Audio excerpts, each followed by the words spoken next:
চৈত্র মাসে কুলের আচার করিনি। আজকে আমি কুলের আচার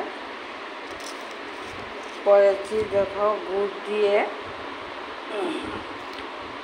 কুলটি ভালো করে পরিষ্কার করে ধুয়ে নিয়েছি। ওটার সঙ্গে লাল সরষের তেল, মিষ্টি জিরা, একটা শুকনা লঙ্কা আর মশলা, এটি আমি ভাজা করে কুলের সঙ্গে মিশিয়ে নেব। দেখো,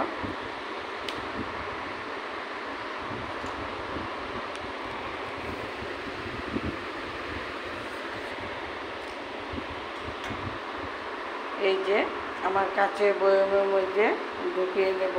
এখন আমি ওটা গরম করে গুঁড়ো করে নেব। এখানে কাঁচা সরষের তেল গরম করে ঠান্ডা করে রেখেছি, আর মিষ্টি জিরা, একটা শুকনা লঙ্কা, ওটি আচারের মশলা এই আমি নিয়েছি। ওটা গ্রাইন্ডারে কড়াইতে ভাজা করে গ্রাইন্ডারে গুঁড়ো করে নেব। গ্রাইন্ডারে মশলাটা গুঁড়ো করে নিয়েছি, ওটা দিয়ে দেব।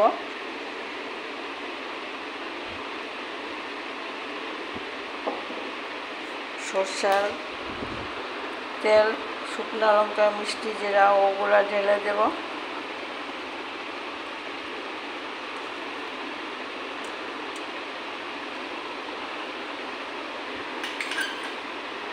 এখন হাত দিয়ে মেখে আমি এই বয়মটার মধ্যে ঢুকিয়ে নেব।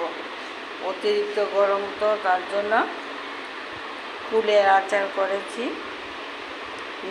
নিরামিষ সবজি, নিরামিষ তরকারি, ডাল সব কিছুর সঙ্গে খাওয়া যায়। এখন আমি এটা মেখে বয়মে ভরে নেব। অনেক দিন রেখে তোমরা খেতে পারবে। প্রথম আমি কুলটিকে ভালো করে ধুয়ে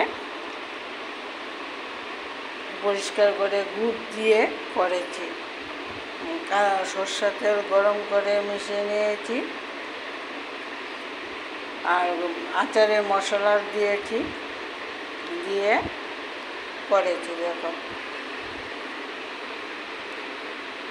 কুলের আচার তোমরা এইভাবে করে খাবে। কে আমাকে লাইক কমেন্ট করে জানাবে তোমাদের কাছে আমার ভিডিওটা কীরকম লাগছে। আমাকে লাইক কমেন্ট করবে, আর ইউটিউবে থেকে যারা দেখো তারা আমার সাবস্ক্রাইব করে দেবে।